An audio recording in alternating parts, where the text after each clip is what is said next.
Hello and welcome to FPL Mate, your best mate for fantasy Premier League content for the 2023-24 season. My name is Dan and it's time for my Game Week 37 bench boost team selection video where I'm going to be going through my plans for this game week and for the rest of the season, as well as talking about defenders. I think I've finally chosen my cheap defender to go for this week. Guys, if you do enjoy this video, make sure you drop a like, do subscribe if you're new around here. Let's get started with last game week scores. So another strong game week for the post wildcard team. We have got a nice rank boost with a score of 107 points. No bench jam needed whatsoever. Jackson, Haaland pulling through this game week. A cheeky little bit of luck with the Branthwaite penalty assist there. Petrovic keeping clean sheets. Gabriel on bonus points and much more. So guys, yeah, really happy with the results from game week 36. It's another green arrow and the top 100k finish that is kind of my minimum requirement for myself is looking more and more likely, particularly as we will be bench boosting this week, which should give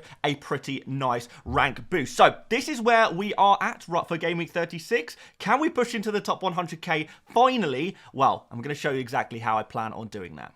Okay, so game week 37, the bench boost is active, and I'm actually in a pretty decent position here with 2 free transfers to use going into this game week and only 1 real injury issue. So let me show you what I am lining up this game week, and then we'll go from there. We've got to make a transfer because we've got 2, and you can't roll 2 transfers into the next week. So it's a case of use it or lose it, and I will be using it. So guys, starting off in goal, we've got Petrovic against Nottingham Forest and Brighton. Yes, they are 2 away fixtures, but they're also 2 really nice fixtures when it comes to getting clean sheets. And in terms of that Chelsea defence, it's difficult to pick out a defender that is nailed on for both of these games, aside from the goalkeeper Petrovic, who has been doing really well recently. He's basically got no rotation risk anymore whatsoever. He's nailed himself on in the goalkeeper position, and he's going to have 2 real nice opportunities for yet more clean sheets, as he has been keeping so many so far in the recent game weeks. And save points as well will be coming his way, which is something I'm very excited about. So having that nailed on Chelsea defender, I guess goalkeeper, is going to be a real advantage for me. Into defence, Pedro Porro is the first man on the team sheet. He plays against Burnley, but then he plays against Manchester City. Now the first game is the real opportunity for the clean sheet. If you think Spurs can keep a clean sheet this game week, well, it's going to happen in the first game and not the second game. But Pedro Porro, with Maddison rotating in and out of the team at the moment for Spurs, Pedro Porro could see himself on a lot of those set pieces, which could be a new avenue to get those FPL attacking returns, which is something we definitely appreciate in our defenders. Dan Burn, his attacking returns are more likely to be coming from being on the other end of set pieces with his aerial presence. Brighton and Manchester United, I think, are actually 2 really nice fixtures at the moment. Brighton at home is pretty much the best fixture a defender can get right now. They are just so poor in attack at the moment. And that Manchester United team, particularly if they are lacking a young Bruno Fernandes, I think Newcastle are going to have a really good chance of a clean sheet against them as well. So I'm looking forward to the Newcastle defence hopefully pulling through here with some clean sheets finally. Super unlucky to concede late on against Burnley last game week. Can they get back to clean sheet ways, as their defence has been really improved recently? And Dan Burn, always that chance of attacking returns from those set pieces as well. Manchester United, a team that may be a little susceptible to those kind of goals as well. That may play into the hands of a certain Mr. Gabriel as well, who is the next player on my pitch and the only player in my starting 11 who is without a double game week at this exact moment. Let's see where we go with transfers after that. But Manchester United, yes, again, Gabriel is going to have a good opportunity to get attacking returns against a Man United team that is not too good at defending set pieces. And what's even better is that if Arsenal are, this amazing defence playing against a Manchester United team that are struggling for goals and creating opportunities, even with Bruno Fernandes, well, what about if he's not playing? Could be a big opportunity there and a player well worth playing. I think all of your Arsenal players this game week are so worth having, so worth playing in this game against a severely out of form Manchester United side. Let's move on into midfield, and we've got big differential De Bruyne. First of all, he plays against Fulham and Spurs, 2 away fixtures, and on paper, I don't think these fixtures look amazing. However, Fulham, I imagine, maybe on the beach right now. We're seeing a lot of things in the Fulham social media, and it seems like they may not be at full motivation right now. Maybe I am judging them a little bit here, but Spurs certainly a team that can't defend either. At the moment, seem to be conceding a lot of chances at the moment, so this De Bruyne opportunity could actually be quite big. And De Bruyne's away form this season has been very, very good indeed. The only problem with De Bruyne is that when him and Foden are playing at the same time, sometimes they can, I don't want to say make each other worse, but in terms of FPL, you do wonder where the attacking returns are going to come from. And we saw in game week 36, Man City scored 5 goals. De Bruyne was not involved in any of those goals. And that is something that just can happen when there's too many attackers on the field. Well, they've got to be shared out between a lot of players, and that actually could be a detriment to De Bruyne. However, the ceiling is very high with this player. We know what he can do in those big games, in these crucial games at the end of the season, and I think that might continue as well. Heung-min Son, was he maybe regaining a little bit of form with the goal against Liverpool? I don't know exactly. He has been pretty poor recently, but we know what he's capable of. And Burnley is a fixture that he did very, very well on early on in the season. And Manchester City is a game where he has always done well in this fixture throughout the years. It's one of his favourite oppositions to play, actually. So this double game week suits an informed Son. The question is, do we have an informed Son? And I think that's a slightly different question to answer there. Nevertheless, you do have to back a player with this ability and see what he can do. So let's see what happens. Hopefully Son can get something at Manchester City and maybe even cause an upset at Manchester City. That's what I'd like to see. Phil Foden, another Manchester City attacker here. Fulham and Spurs, as we know, are the fixtures, and you do imagine that he will continue his great form he's seen all season. Hopefully he's going to be in those dangerous areas and getting opportunities and using his technical abilities to get round the defences, maybe dribbling, sprinting, running at the defences of the likes of Spurs, and could do some damage that way as well. Looking forward to seeing what he can produce. And Cole Palmer, well, he's played a lot of games this season. He's played a lot of games recently. Could he be seeing a little bit of fatigue at the moment? Potentially, because he doesn't seem at 100%, but we know the talents that this man has. Nottingham Forest and Brighton are two very, very nice fixtures, you would say, on paper, but in reality, I do prefer these fixtures for a defender compared to an attacker. I actually think that Forest and Brighton don't concede a huge amount of chances, but a player who is as clinical as Palmer is going to be able to put the ball in the back of the net, hopefully with free kicks, penalties, dribbling around the box and getting in those real dangerous areas as he often does. So Cole Palmer, I think we still have a lot of faith in this guy, and at 6.2 million, he has been the bargain of the season. Moving up front, Erling Haaland, well, we know what happened last game week. Maybe the 2 penalties impacted his scores just a little bit, but we take them. They all count the same, don't they, in FPL? And I think he's going to be a huge, huge captain discussion this game week, all about Erling Haaland. Everyone's going to be captaining him, aren't they? And everyone is just going to buy him. His sales are just going up and up and up. People are buying him like crazy this game week. People really, really keen to get the Norwegian in their front line in their FPL team. And I think, yep, it's probably going to be more of the same against these two defences.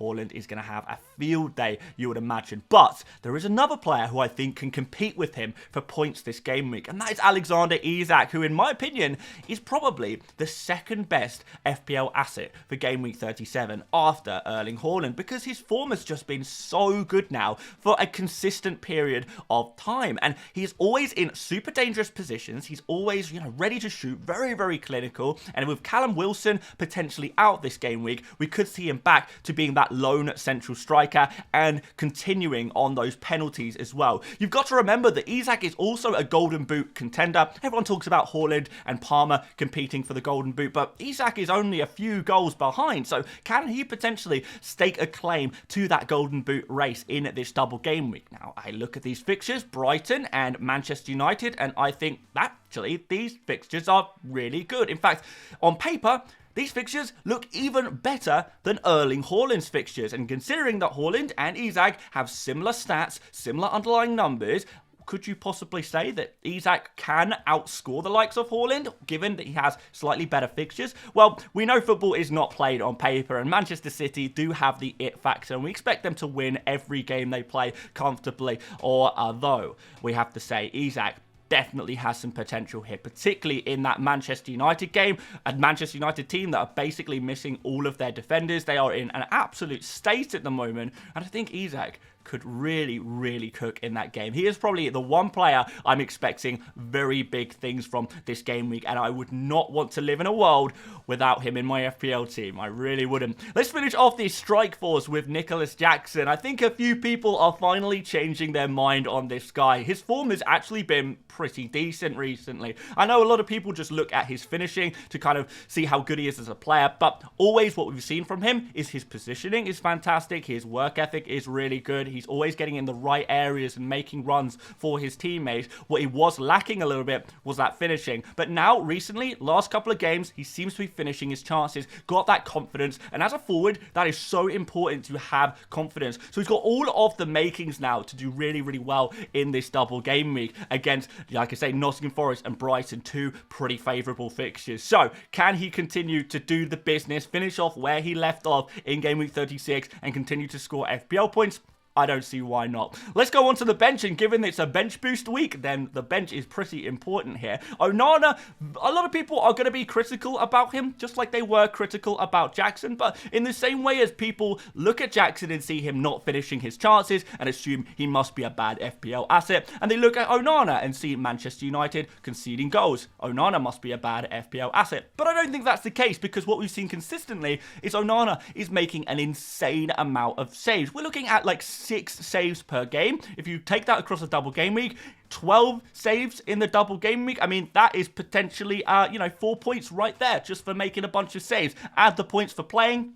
If he can maybe resist any minus points from conceding too many goals, and suddenly we're looking at a really, really nice score for the Manchester United goalkeeper. I mean, at least an acceptable score. And even if he does, just get save points, but also takes minus points for goals conceded, and he finishes on, 4 points, I think that's actually fine for a bench boost goalkeeper. And, you'd be looking at like an average of 4 points for a single game week goalkeeper anyway, if you think there's a 50-50 chance of them keeping a clean sheet, which is actually pretty rare as well. So overall, I actually think Onana could be absolutely perfectly fine. I expect him to score 4 or 5 points this game week, and I would be absolutely fine with that as a bench boost goalkeeper, because honestly, I don't really see how you're going to find much better than that other than Petrovic, or maybe if you can identify which Newcastle goalkeeper is going to play, or maybe you look at Pickford, but, Pickford has got just as much chance of conceding as not conceding in that game. And then you've got other goalkeepers like Edison. You want to have triple Man City outfield players, so you're not going to go for Edison. So it's super difficult to pick out a goalkeeper this week, and every goalkeeper has their advantages and disadvantages, but overall, I think Onana competes with the rest, despite the fact he will concede goals. It's those save points that are just so important in FPL of getting those points, and I think people often forget about save points and maybe underestimate just how many saves Onana's been making. So let's go on to our next bench player. It is Anthony Gordon. Again, fixtures against Brighton and Manchester United. You expect him to do pretty well in those games. So yeah, particularly those home games, we've seen Gordon do really well this season. Although last game week, getting that assist in an away fixture, maybe the little vote of confidence we needed to see that maybe Gordon can produce in away fixtures as well. And against Manchester United, it's pretty much one of the best fixtures you can have as an attacker right now anyway. So, yeah, I think he should do pretty well there. We've got Branthwaite still in our team. He plays against Sheffield United at home, which is obviously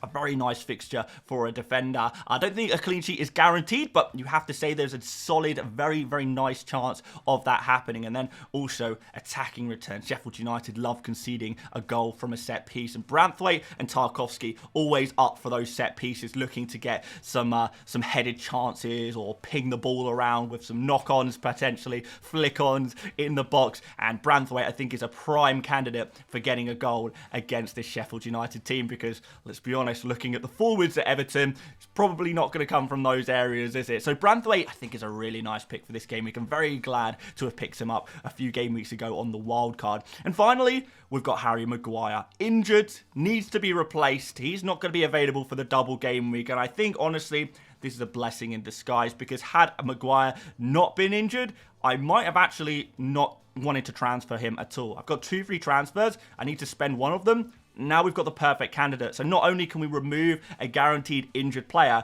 but hopefully we can improve on going double up on the defense of this poor Manchester United defense. It is a blessing in disguise, guys, and we need to work out which defender we're going to go for as our Maguire replacement this week. So let me take you through that. So we've got a fabulous new graphic for this video. Let me know what you do think about this graphic, but hopefully this is going to help not just myself, but you guys as well. So what I did when looking at which defender I wanted to go for is I made two lists. I made a list of those sensible template defenders that everyone seems to be bringing in right now and ranked them in order of my personal preference. I then made a second list of differential defenders and again ordered them in order of my personal preference, which defenders I like the most. We've also included whether they have a double game week or single game week, and the difficulty is color coded there as well. We have got a couple of different icons as well. We've got an icon if a player is like 100% nailed, going to start all of their games. We've got another icon if they are rotation risk, players who aren't even guaranteed to start one of their games in a double game week, for example, you know, the likes of Gusto and Chalobah, for example. And we've got another icon for a player who is putting up good attacking numbers as well. It could be a nice attacking threat for the double game week. And I think using these icons and using these lists, we can kind of figure out which players we want. So I'll just run through these players very, very quickly. Burn, really, really obvious pick. Cucurella looks locked as well in that Chelsea defense. Livramento, I think, is reasonably nailed, though not 100%, and I like him as a 4 million pick. Tarkowski and Branthwaite look good. Do prefer Tarkowski, though, with his superior attacking threat. Van de Ven is locked, but with very little attacking threat and a difficult game in the second fixture. I do prefer some of these other options. Mitchell and Anderson for Crystal Palace play against Wolves. They could be pretty decent. Mitchell in particular with that attacking threat could be nice. And Gusto and Chalobah, I'm not really too keen on either of these players, considering I don't even think it's guaranteed that either of these players even play one of the two games in the double game week. You know, they are super rotation risk. Both of them are. For differentials, Munoz looks really, really nice. Tomiyasu looks good, but rotation risk, not too concerned by that one, but I am a little bit concerned about it. Kraft, no attacking threat, but at least he's locked. Pretty cheap at 4.4 million. Webster and Veltman, little bit of rotation risk for each of these players, and their fixtures are pretty bad anyway. Godfrey looks okay, but with Everton playing their last home game of the season, we could see Coleman play his final game at Goodison at right back instead of Godfrey. So there is going to be some rotation risk there. Royale, rotation risk, we could see the likes of Skip playing at left back potentially. Emerson, Royale, just I think we maybe avoid him. Barco, super rotation risk, and Wan-Bissaka and Evans play for Manchester United, so not super keen on those. So looking at this list, I can now start to whittle down which players I can and cannot go for. I've got to figure out who I want to go for from these lists. And straight away, I can remove all of the Newcastle and Chelsea players. I'm already tripled up on both Newcastle and Chelsea. I can also remove Branthwaite because, well, I already have him in my team as well, which leaves us with a few less players. Now, you guys may have noticed my budget. If I sell Maguire for 4.2 million, that's my selling price for him. It's only going to leave me with 4.5 million to spend. So we can immediately remove Tarkowski and Anderson from the list as well, which kind of doesn't leave me with too many of those sensible picks. Only Van de Ven and Mitchell remain from those very much template sensible, popular kind of defenders to go for this week. And do I fancy one of them? Or can I go for a differential? Now, thankfully, the player at the top of my differential list is available to me at the criteria for my own personal team. Munoz, right there at the top. So is that the case that I should go for Munoz? He's been really, really attacking on that right-hand side for Crystal Palace, who are playing so well at the moment. I really do like the look of him. Super attacking. He's due a goal, always in the box. He's basically a striker right now, and he's playing against Wolves, who are really struggling for goals right now. Have we just identified my new 4.5 million defender for this game week? Potentially. And hopefully, guys, using this graphic, you can identify a defender that you like from this list as well, using the order of preference and the icons you see on screen. So, as we know, I love a differential, and we've only got 2 game weeks left to try and have some fun with FPL, guys, right? And pushing into that top 100k, or maybe even beyond, is going to require a little bit of differential thinking. So let's do that transfer for now. We will take out Maguire, we will replace him with Munoz, which completes my bench boost of Onana, Gordon, Branthwaite, and Munoz. I think it looks pretty strong, and I think going for a single game week defender might be the differential I need, because I'm not convinced by very many of the cheaper kind of defenders